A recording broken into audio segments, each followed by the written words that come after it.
Hello students, मैं उम्मीद करता हूं कि आप सभी अच्छे होंगे।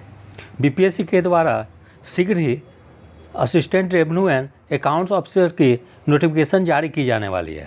यद्यपि बीपीएससी के द्वारा जो कैलेंडर जारी की गई है उसमें इसकी एग्ज़ाम डेट 25 जुलाई 2025 निर्धारित की गई है। अतः इसके विज्ञापन कभी भी जारी की जा सकती है। तो इस विज्ञापन में केवल वही स्टूडेंट एलिजिबल हैं जिनका कि ऑनर्स पेपर इकोनॉमिक्स, कॉमर्स और स्टैटिस्टिक्स रहा है। तो इस प्रकार से इकोनॉमिक सब्जेक्ट जो लोग सेलेक्ट करते हैं उन लोग को क्या पढ़नी है वो सिलेबस में डिटेल्स में बताने जा रहा हूँ।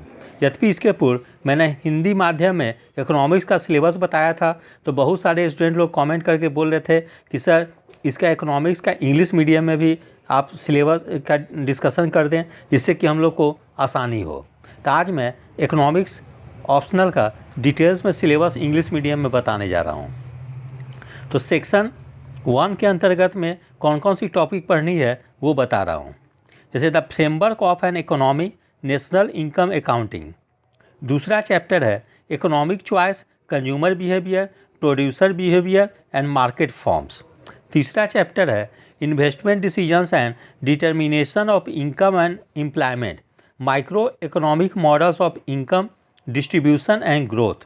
चौथा चैप्टर है banking objectives and instruments of central banking and credit policy in A plan developing economy, performance of commercial banks in Bihar. पांचवा चैप्टर है type of taxes and their impacts on the economy, the impacts of the contents of the budget. फिर है objectives and instruments of budgetary and physical policy in a planned developing economy. छठा chapter है international trade tariffs, the rate of exchange, the balance of payments, international monetary and banking institutions. फिर section 2 के अंतर्गत पढ़नी है Indian economy से principles of Indian economic planned growth and distributive justice, eradication of poverty, the institutional framework of the Indian economy, federal governmental structure, agricultural and industrial sector, public and private sectors, national income, its sectoral and regional distribution, extent and incidence of poverty। दूसरा chapter है agricultural production. इसके अंतर्गत agricultural policy, land reforms, technological change, relationship with the industrial sector.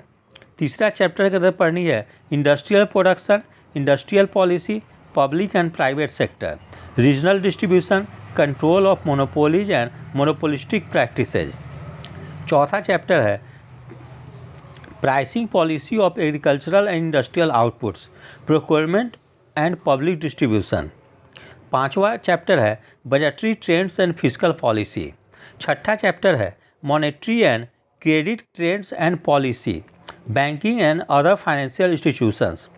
सातवां chapter है foreign trade and the balance of payments. आठवां chapter Indian planning, objectives, strategy, experience and problems.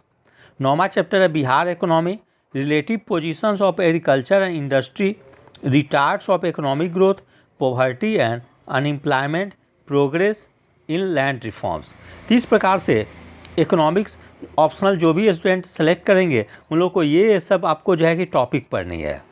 तो मैं आप लोग को एडवाइस दूंगा कि यदि आपको इकोनॉमिक्स, स्टैटिस्टिक्स और कॉमर्स में से कोई भी ऑप्शनल सेलेक्ट करनी हो तो मैं आपको एडवाइस दूंगा कि आप इकोनॉमिक ऑप्शनल ही सेलेक्ट करें, क्योंकि ये आपको काफ़ी ईजी पड़ेगी, साथ में आपको जीएस में भी हेल्प करेगी।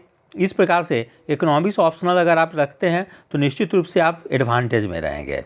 और इसकी तैयारी के लिए आप लोग क्या करेंगे कि जैसे परीक्षा वानिकी जो आती है भारतीय अर्थव्यवस्था उसको देख लेंगे, साथ में एनसीईआरटी 9 से 12 तक इकोनॉमिक्स की जो आती है बुक उसको देख लेंगे। साथ में अगर पूर्व में जब सिविल सर्विस और यूपीपीसीएस वगैरह एमपीपीसीएस में ऑप्शनल सब्जेक्ट हुआ करती थी तो यदि आपको उस समय अरिहंत प्रकाशन के द्वारा इकोनॉमिक्स ऑप्शनल की सॉल्व्ड क्वेश्चन विथ एक्सप्लेनेशन निकाली जाती थी, यदि वो बुक आपको कहीं से मिल जाए तो उसको देख लेंगे। साथ में टीजीटी पीजीटी की जैसे यूथ कंपटीशन टाइम्स के द्वारा निकाली जाती है जिसमें कि नवोदय विद्यालय, केंद्रीय विद्यालय, DSSB और या अदर स्टेट्स के भी शॉर्ट क्वेश्चंस होते हैं इकोनॉमिक्स ऑप्शनल के, अगर वो भी देख लेते हैं और प्रतियोगिता दर पर अतिरिक्तांक अर्थव्यवस्था को देख लेते हैं, तो इतना चीज़ को अगर आप फॉलो कर लेते हो तो मैं समझता हूँ कि आप इकोनॉमिक्स ऑप्शनल में काफ़ी बेहतर करेंगे और ना सिर्फ आप सेलेक्ट होंगे बल्कि टॉप रैंक में भी रहेंगे। जिस प्रकार से मैंने इकोनॉमिक्स ऑप्शनल का आपको यहाँ पे इंग्लिश मीडियम में डिस्कशन कर दिया है, निश्चित रूप से आप लोग को इससे बेनिफिट होगी। तो यदि आप सभी लोग को मेरा चैनल अच्छा लगा हो, इसे लाइक और सब्सक्राइब करें। धन्यवाद, टेक केयर।